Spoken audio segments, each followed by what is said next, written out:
Hello everyone and welcome to Daiduka. আজি আমি discuss কৰিম আগষ্ট মাহৰ কিছুমান ইম্পৰ্টেণ্ট কাৰেণ্ট এফেয়াৰ্স যিখিনি আপোনালোকক আসাম পুলিচ এছআই যিটো এক্সাম আছে যিটো আমাৰ হ'বলগীয়া এক্সাম আছে তাত আপোনালোকক হেল্প কৰিব বুলি মই ভাবিছোঁ আৰু এনেকৈ আমি আজি আগষ্ট মাহৰ ডিসকাস কৰিছোঁ তেনেকৈ আমি ছেপ্টেম্বৰ তেনেকৈ আমি অক্টোবৰ নৱেম্বৰ এনেকৈ আমি মান্থলি কাৰেণ্ট এফেয়াৰ্স আমি ডিসকাস কৰিম বুলি ভাবিছোঁ আমি পৰীক্ষাৰ আগলৈকে আপোনালোকক আসাম কাৰেণ্ট এফেয়াৰ্সৰ এটা আমি ভিডিঅ' আপলোড কৰিম যিপা নহ'লে আমি লাইভ ক্লাছত ডিসকাস কৰিম ইয়াতো আপোনালোকে যেটো মান্থলি বেসিছত যিবিলাক ক্লাছ হ'ব মান্থলি বেসিছত যিবিলাক ভিডিঅ' আপলোড কৰা হ'ব কাৰেণ্ট এফেয়াৰ্সৰ তাতে আসাম কাৰেণ্ট এফেয়াৰ্স আপোনালোকে পাব ইয়াৰ মাজত সোমাই থাকিব কিন্তু স্পেশালি এটা ৰিভিজন ক্লাছ পৰীক্ষাৰ আগত কৰি দিয়া হ'ব যিটো আপোনালোকৰ অনলি আসাম কাৰেণ্ট এফেয়াৰ্স তাত থাকিব এতিয়া এই ক্লাছটো মই অলৰেডি লাইভ ক্লাছত কৰিছিলোঁ একচুৱেলি কিন্তু টেকনিকেল ইছ্যুৰ কাৰণে মই আকৌ এবাৰ কৰিবলগীয়া হৈছে সেইকাৰণে এইটো ৰেকৰ্ডেড ভাৰ্চন আপোনালোকক দিয়া হৈছে সো ইয়াৰ পিডিএফটো আপোনালোকে টেলিগ্ৰাম চেনেলত পাব তাৰ পৰা হেতু জয়েন কৰি পেলাই আপোনালোকে তাৰ পৰা ডাউনলোড কৰি ল'ব পাৰিব এতিয়া অলিম্পিক হৈছিলে 2020 চনত তাৰ পিছত এতিয়া 2024 চনত হৈ গ'ল 2020 চনত হৈছিলে টকিঅত আমি হেতু সকলোৱে জানো টকিঅ জাপানত হৈছিলে 2024 চনত এতিয়া পেৰিছত হৈ গৈছে এতিয়া প্ৰত্যেকটো অলিম্পিকৰ ভাৰ্জনত বা প্ৰত্যেকটো অলিম্পিক পাততে তেওঁলোকৰ কি থাকে এটা থিম থাকে আৰু এটা মেস্কট থাকে মেস্কট মানে দেখিছে আপোনালোকে এটা এটা কস্টিউম পিন্ধি পেলাই এজন মানুহ থাকে বা এটা পুতলা টাইপৰ ডিমাৰ এটা হিউজ আকাৰৰ থাকে তো মেস্কট তো তাৰপিছত এইটো এটা থিম থাকে থিমটো ইয়াত এবছৰ কাৰণে যিটো থিম হৈছিলে সেইটো হৈছে লেটছ মুভ এণ্ড চেলিব্ৰেট যে আমি যাওঁ তাত সংযোগ কওঁ তাত মানে আমি চেলিব্ৰেট কৰোঁ তাৰ লগতে যিটো মেস্কট আছিলে এইটো ফ্ৰিঞ্জেছ বুলি কোৱা হয় ফ্ৰিঞ্জেছটো হৈছে মেস্কট এইটো পেৰিছ অলিম্পিকৰ কাৰণে তো ইয়াৰ যিটো থিম তাৰ থিমটোৰ যিটো মিনিং সেইটো হৈছে মই ক'লোৱে যে মানুহক উৎসাহ দিয়া এনকাৰেজ কৰা যে আপোনালোকে অলিম্পিকলৈ তৈয়াৰী কৰক আৰু তাত জইন কৰক এতিয়া পেৰিছ অলিম্পিকৰ যিটো টৰ্চ বিয়াৰ আপোনালোকে দেখিছে এনেকুৱা টাইপৰ এটা জ্বলি থাকে টৰ্চ বিয়াৰ বুলি কোৱা হয় সো এই টৰ্চ বিয়াৰটো এবছৰৰ কাৰণে আছিলে অভিনৱ বিন্দা সিলেক্ট কৰা হৈছিলে 2024 বৰ্ষৰ কাৰণে মানু ভাকেৰ আছিলে যিগৰাকী হৈছে তেখেত ইণ্ডিয়াৰ 2 টাইম অলিম্পিক ব্ৰঞ্জ মেডেলিষ্ট হয় আৰু তেখেতক ক্লোজিং চেৰিমনিৰ কাৰণে তেখেতক পেৰিছ অলিম্পিকৰ ইণ্ডিয়াৰ ফ্লেগ বিয়াৰ হিচাপে তেওঁক সিলেক্ট কৰা হৈছে ফ্লেগ বিয়াৰ মানে হৈছে যিগৰাকীয়ে ফ্লেগখন ধৰি যাব আগফালে তো তেওঁ ফ্লেগ বিয়াৰ বুলি কোৱা হয় তো এই তিনিটা কথা আমি ডিসকাস কৰিলো এইটো হৈছে এটা থিম এটা হৈছে নেক্সট আমাৰ যিটো মেস্কট আৰু এইটো হৈছে টৰ্চ বিয়াৰ আৰু এইটো হৈছে ফ্লেগ বিয়াৰ নেক্সট আমি আহিছো এতিয়া যে আমাৰ পাৰফৰমেন্স কেনেকুৱা আছিলে পেৰিছ অলিম্পিকত ইণ্ডিয়াৰ পাৰফৰমেন্স কেনেকুৱা আছিলে তাতে নীৰজ চোপ্ৰাই সিলভাৰ মেডেল পাইছিলে নীৰজ চোপ্ৰা হৈছে জেভলিন থ্ৰোৰ লগত ৰিলেটেড আৰু জেভলিন থ্ৰো তেখেতে খেলে আৰু নীৰজ চোপ্ৰাই 2020 চনত টকিঅত যিটো হৈছিলে তাত তেওঁ গোল্ড মেডেল পাইছিলে যাৰ কাৰণে তেখেতক গোল্ডেন বয় বুলি কোৱা হয় গোল্ডেন বয় কাক কোৱা হয় বুলি ক'লে আমি কি বুলি ক'ম নীৰজ চোপ্ৰা তাৰ পিছত কিন্তু এই বছৰ কি হ'ল তেওঁ সিলভাৰ মেডেল পালে তেখেতক পাকিস্তানৰ আৰশদ নদীম বুলি এজন আছে যিজনে 92.97 মিটাৰ থ্ৰো কৰিছিলে জেভলিন থ্ৰোটো সেইকাৰণে তেখেতে গোল্ড মেডেল পালে পাকিস্তানৰ জনে আৰু আমাৰ ইণ্ডিয়াৰ নীৰজ চোপ্ৰাই সিলভাৰ মেডেল পালে তেওঁ থ্ৰো কৰিছিলে 89.45 মিটাৰ আৰু এজন স্পেচিয়েল খেলুৱৈৰ কথা আমি জানি থওঁ তেখেত হৈছে নোভাক জোকোভিক তেখেত হৈছে সাৰ্বিয়াৰ আৰু তেখেত হৈছে টেনিছৰ লগত জড়িত টেনিছ আৰু তেখেতৰ প্ৰথমটো গোল্ড মেডেল পাইছিলে অলিম্পিক গোল্ড মেডেল তেখেতে প্ৰথম পাইছে এতিয়া আমাৰ ইণ্ডিয়াৰ যিটো ৰেংক আমি যদি ইণ্ডিয়াৰ পজিশনটো চাওঁ সেইটো যে 71th ৰেংক 71 পজিশনত আমি আছো কিন্তু এক নম্বৰ কোন আছে এক নম্বৰত আছে ইউএছএ আমাৰ টোটেল মেডেল হৈছে আমাৰ 6টা মেডেল যাৰ এটা হৈছে আমাৰ সিলভাৰ মেডেল আৰু বাকি 5টা হৈছে আমাৰ ব্ৰঞ্জ মেডেল এটা বাকি ইউএছএ 100+ মেডেল তেওঁলোকে পাইছে 124 or something তেনেকুৱা কিবা এটা আছে তো মেইনলি ইউএছএ টপ কৰিছে আৰু আমাৰ ইণ্ডিয়াৰ যিটো ৰেংক সেইটো 71 আৰু ইয়াত যদি আমি চাওঁ যিজন খেলুৱৈ পাইছে তেওঁলোকৰ বিষয়ে যদি আমি চাওঁ মানু ভাকেৰ তেখেত হৈছে শ্বুটিঙৰ লগত জড়িত 10 মিটাৰ এয়াৰ পিস্তলত তেখেতে ব্ৰঞ্জ মেডেল পাইছে মানু ভাকেৰ আৰু এটা সৰ্বজোত সিং তেখেতে মিক্স খেলাইছিলে মানে আমি এটা গ্ৰুপ টিম বুলি ক'ব পাৰো য'ত মিক্স থাকে এটা ল'ৰা থাকে এজন ছোৱালী থাকে তো তেখেতে 10 মিটাৰ এয়াৰ পিস্তলত তেওঁলোকে পাইছে ব্ৰঞ্জ পাইছে স্বপ্নীল কুচালে তেখেতো শ্বুটিঙৰ লগত জড়িত 50 মিটাৰ তেখেতে ব্ৰঞ্জ পাইছে ইণ্ডিয়ান হকি টিমটোৱে মেন্স হকিত ব্ৰঞ্জ মেডেল পাইছে নীৰজ চোপ্ৰাই সিলভাৰ মেডেল পাইছে যিটো জেভলিন থ্ৰোৰ লগত জড়িত নেক্সট আমান শ্বেৰাৱতে তেখেত ৰেছলিঙৰ লগত জড়িত 57 কেজি তেওঁলোকে খেলিছিলে আৰু তেখেতে ব্ৰঞ্জ মেডেল পাবলৈ সক্ষম হৈছে তো এইকেইটা হৈছে আমাৰ ইণ্ডিয়াৰ যিটো মেডেল টেলি আৰু ইয়াত আমাৰ টোটেল আমাৰ যিকেইটা টোটেল আমাৰ মেডেল হৈছে আমাৰ 6টা নেক্সট আমাক কৈছে পেৰা অলিম্পিকৰ তাৰ লগতে ষ্টাৰ্ট হৈছে পেৰা অলিম্পিকত আমি যদি চাওঁ সুমিত আন্টিল আৰু দুগৰাকী ব্যক্তিৰ কথা কোৱা হৈছে সুমিত আন্টিল আৰু ভাগ্যশ্ৰী যাদৱ তেখেত হৈছে ফ্লেগ বিয়াৰ এওঁলোক দুজন হৈছে ফ্লেগ বিয়াৰ মানে যিটো আমি আগত পাইছিলো ফ্লেগখন তেওঁলোকে ইণ্ডিয়ান ফ্লেগখন তেওঁলোকে ধৰি যাব এতিয়া তেওঁলোকে পেৰা অলিম্পিকৰ কাৰণে অপেনিং চেৰিমনিৰ কাৰণে তেওঁলোকক সিলেক্ট কৰা হৈছে এজ এ ফ্লেগ বিয়াৰ এতিয়া আমাৰ কিছুমান যিকেইজন খেলুৱৈ কিছুমান আমি কথা চাই লওঁ এতিয়া আমি যিটো পেৰালিম্পিক গেম তাৰ বিষয়ে আমি ছেপ্টেম্বৰ মান্থৰ কাৰেণ্ট এফেয়াৰ্ছটো পঢ়িবলৈ পাম যে কোন আমাৰ ইণ্ডিয়াৰ যিটো ৰেংক বা ইণ্ডিয়াৰ যিটো পাৰফৰ্মেঞ্চ সেইটো কেনেকুৱা আমি তাত গম পাম কিন্তু আমাৰ ইয়াৰ পৰা আমি চাওঁ যে কিছুমান খেলুৱৈৰ কথা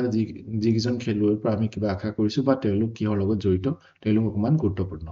তো আৱনী লখীৰা শ্বুটিঙৰ লগত জড়িত তেখেত প্ৰথমগৰাকী ইণ্ডিয়ান ওমেন যিগৰাকীয়ে পেৰাঅলিম্পিকত 2টা গ'ল্ড মেডেল পাইছে এতিয়ালৈকে আৰু ব্ৰঞ্জ মেডেল পাইছে মোনা আগৰৱালে শ্বুটিঙতে তেখেতে পাইছে 10 মিটাৰ শ্বুটিঙত নেক্সট সুমিত আন্টিল তেখেত জাভলিন থ্ৰৰ লগত জড়িত প্ৰমোদ ভাগত তেখেত বেডমিণ্টনৰ লগত জড়িত একতা বিহান তেখেত ক্লাব থ্ৰৰ লগত জড়িত আৰু এওঁলোকৰ পাৰফৰ্মেঞ্চটো কেনেকুৱা কি হ'ব সেইটো আমি গম পাম আমি নেক্সট মান্থৰ কাৰেণ্ট এফেয়াৰ্ছত ৰাষ্ট্ৰীয় বিজ্ঞান পুৰস্কাৰ গভৰ্ণমেণ্টে লঞ্চ কৰিছে আৰু ৰাষ্ট্ৰীয় বিজ্ঞান পুৰস্কাৰ আণ্ডাৰ বেলেগ বেলেগ পুৰস্কাৰ দিয়া হ'ব যেনেকৈ বিজ্ঞান ৰত্ন পুৰস্কাৰ বিজ্ঞান টিম এৱাৰ্ড বা আমি যদি কওঁ বিজ্ঞানশ্ৰী এৱাৰ্ড বা বিজ্ঞান যুৱা শান্তি স্বৰূপ ভাটনগৰ এৱাৰ্ড এইবিলাক দিয়া হ'ব আণ্ডাৰ ৰাষ্ট্ৰীয় বিজ্ঞান পুৰস্কাৰ যেনেকৈ আমি যদি চাওঁ পদ্ম এৱাৰ্ডছ থাকে হয়নে পদ্ম এৱাৰ্ডছৰ ভিতৰত কি থাকিব যে পদ্মশ্ৰী থাকিব পদ্মভূষণ থাকিব পদ্মবিভূষণ থাকিব ঠিক তেনেকৈ ৰাষ্ট্ৰীয় বিজ্ঞান পুৰস্কাৰ তো এইটো কিহৰ ক্ষেত্ৰত দিয়া হ'ব এৱাৰ্ডটো কিহৰ কাৰণে দিয়া হ'ব সায়েন্স এণ্ড টেকনলজিৰ ক্ষেত্ৰত দিয়া হ'ব বা কিবা ইনোভেশ্যনৰ ক্ষেত্ৰত দিয়া হ'ব যদি আপুনি তাত ভাল কন্ট্ৰিবিউশ্যন কৰিছে যদি আপুনি তাত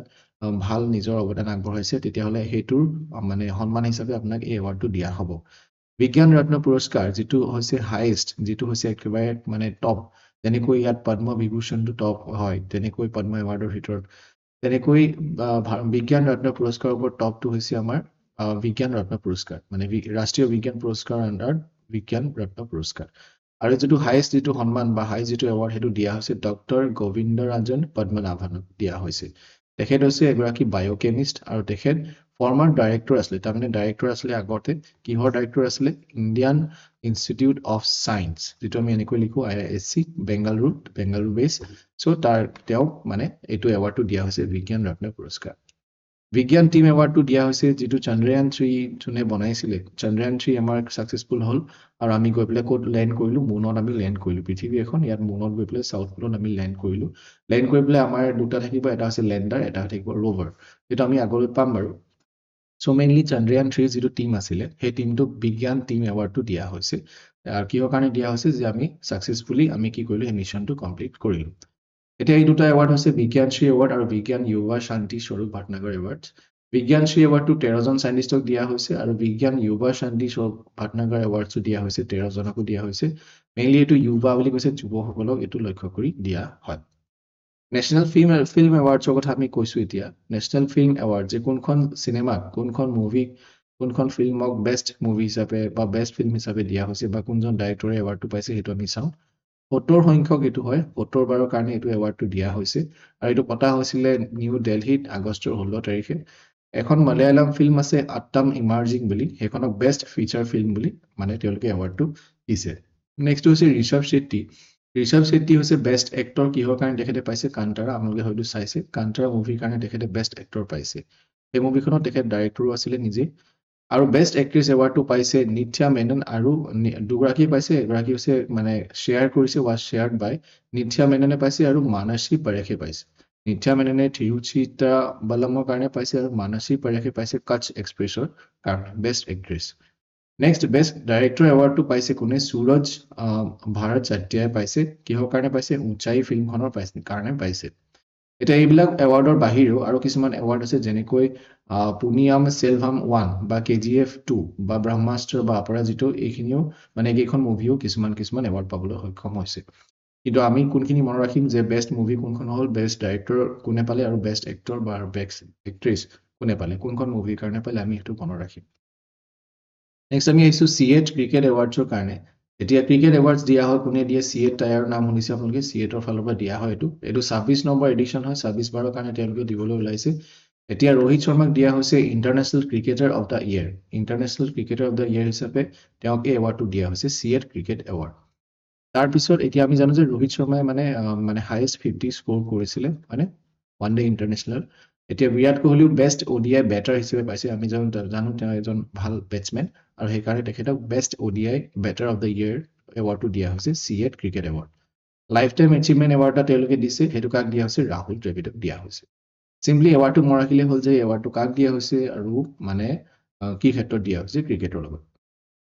নেশ্যনেল হেণ্ডলুম ডে আপোনালোকে এক্সপো কিছুমান দেখিছে এক্সপো মানে আমাৰ যিবিলাক মেলা হয় য'ত এক্সিবিশ্যন হয় সেইটো এক্সপো হয় এক্সিবিশ্যন কৰা হয় যাত বেলেগ বেলেগ বস্তু এইবিলাক দেখুওৱা হয় মানুহে গৈ পেলাই কিনিবও পাৰে এতিয়া তেনেকুৱা এখন মেলা বা তেনেকুৱা এখন এক্সিবিশ্যন পতা হৈছে নেশ্যনেল হেণ্ডলুম ডেৰ দিনা মানে নেশ্যনেল হেণ্ডলুম ডেৰ উপলক্ষে এইটো 10 নম্বৰ বাৰৰ কাৰণে আমি পাতিছোঁ আৰু আমি তাৰ নামটো কি দিছোঁ বিৰাসত দিছোঁ ঠিক আছে নেশ্যনেল হেণ্ডলুম ডে এইটো কেতিয়াৰ পৰা ষ্টাৰ্ট হৈছে 3 আগষ্ট 2024 পৰা ষ্টাৰ্ট হৈছে আৰু এইটো 10 নম্বৰ বাৰৰ কাৰণে আমি পাতিছোঁ আমি কেতিয়া চেলিব্ৰেট কৰোঁ নেশ্যনেল হেণ্ডলুম ডে আমি চেলিব্ৰেট কৰোঁ 7 আগষ্ট তাৰিখে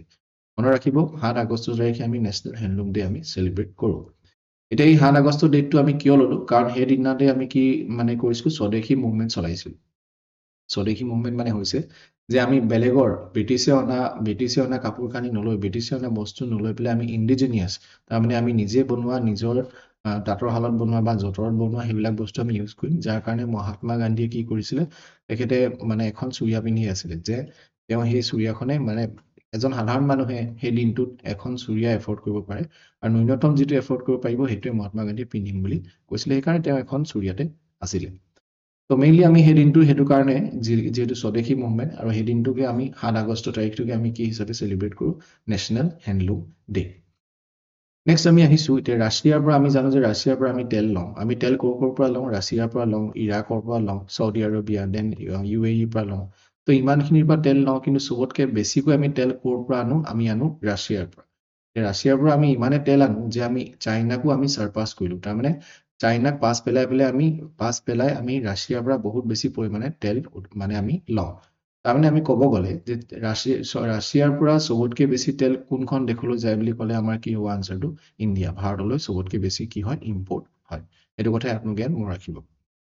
নেক্সট ৰুমি 1 বুলি এটা ৰকেট লঞ্চ কৰা হৈছে এই ৰকেটটো হৈছে ৰিইউজেবল তাৰমানে আমি ৰকেটটো বাৰে বাৰে ইউজ কৰিব পাৰোঁ এবাৰ গ'ল ওপৰলৈ আকৌ আহিব তললৈ আকৌ এবাৰ ওপৰলৈ গ'ল আকৌ তললৈ আহিব